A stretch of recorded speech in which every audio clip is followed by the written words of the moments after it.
एक बार गौतम बुद्ध और उनके शिष्य एक वन से गुजर रहे थे। बहुत देर वन में चलने के बाद बुद्ध और उनके सभी शिष्य एक विशाल पेड़ के नीचे बैठ जाते हैं। कुछ देर बीतने के बाद गौतम बुद्ध का एक शिष्य उठता है और बुद्ध से पूछता है, बुद्ध, मैं आपसे एक प्रश्न पूछना चाहता हूँ। बुद्ध कहते हैं, पूछो, क्या प्रश्न है तुम्हारा? वह बुद्ध का शिष्य बुद्ध से पूछता है, बुद्ध, मैंने कभी भी आपको दुखी नहीं देखा। आपके चेहरे पर हर समय ही एक अलग सी मुस्कुराहट रहती है जो हमें भीतर तक आनंद से भर देती है। आपके चेहरे पर अलग सी चमक है जो हमें दुख से कोसों दूर करती है। पर मैं यह जानना चाहता हूँ कि मेरे भिक्षु बनने से पहले मेरे जीवन में बहुत सारा दुख था, जिसके कारण मैं भिक्षु भी बन गया।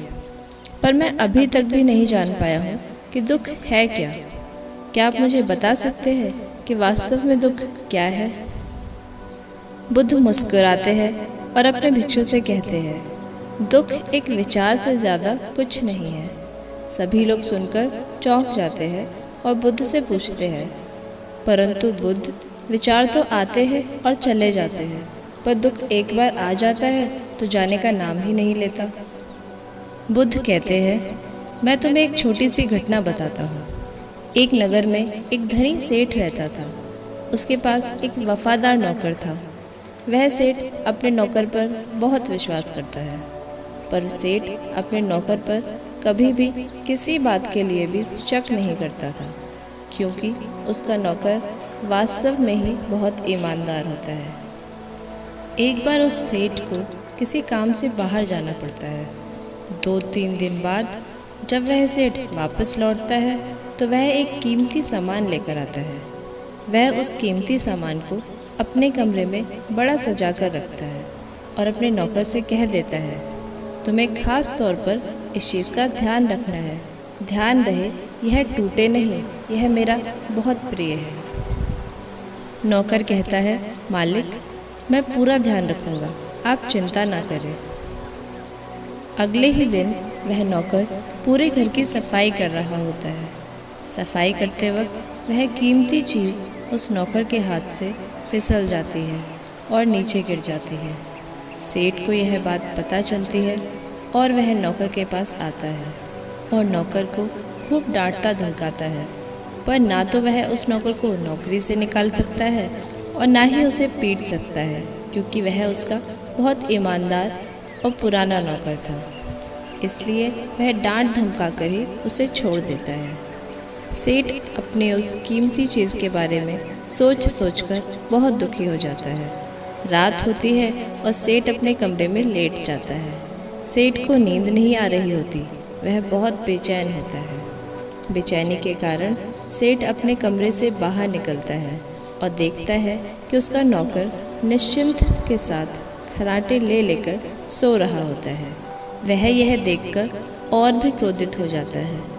सेठ सोचता है, इसने मेरी इतनी कीमती चीज़ तोड़ दी और उसे बिल्कुल भी चिंता नहीं है। मुझे यहाँ नींद नहीं आ रही और यह आराम से सो रहा है। अगले दिन सुबह सेठ सोचता है, मैं इस समस्या से कैसे निकलूं? फिर सेठ को एक तरकीब समझ आती है। वह अपने नौकर के पास जाता है और अपने नौकर से कहता है, मुझे बहुत दुख हो रहा है यह बताते हुए कि वह जो कीमती चीज़ कल तुमने तोड़ दी थी वह मैं तुम्हारे लिए लाया था। मैं चाहता था कि मैं उसे तुम्हें उपहार में दूं, परंतु अब क्या कर सकते हैं, अब तो वो टूट गई है। सेठ की बात सुनकर नौकर को धक्का लगा। नौकर सोचता है, अरे यह तो बहुत बड़ी गलती हो गई।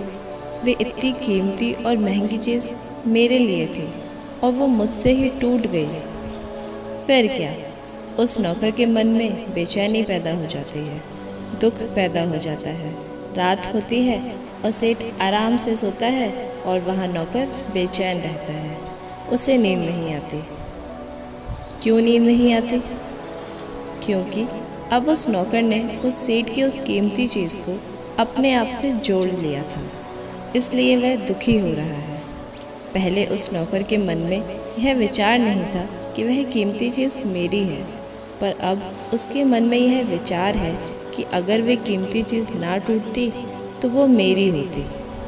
बुद्ध कहते हैं, दुख केवल एक विचार है। और यह विचार कैसे उत्पन्न हुआ? अपने आप को किसी चीज़ से जोड़ने से। हम जिस भी चीज़ को अपने आप से जोड़ लेते हैं, उसे पकड़ने की कोशिश करते हैं, वह चीज़ हमें दुख ही देती है। क्योंकि वास्तविकता तो यही है कि कोई भी चीज़ हमसे जुड़ नहीं सकती।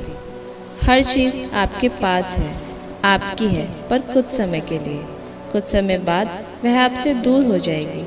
उस दूर होने की घटना को स्वीकार करें और आगे बढ़ें।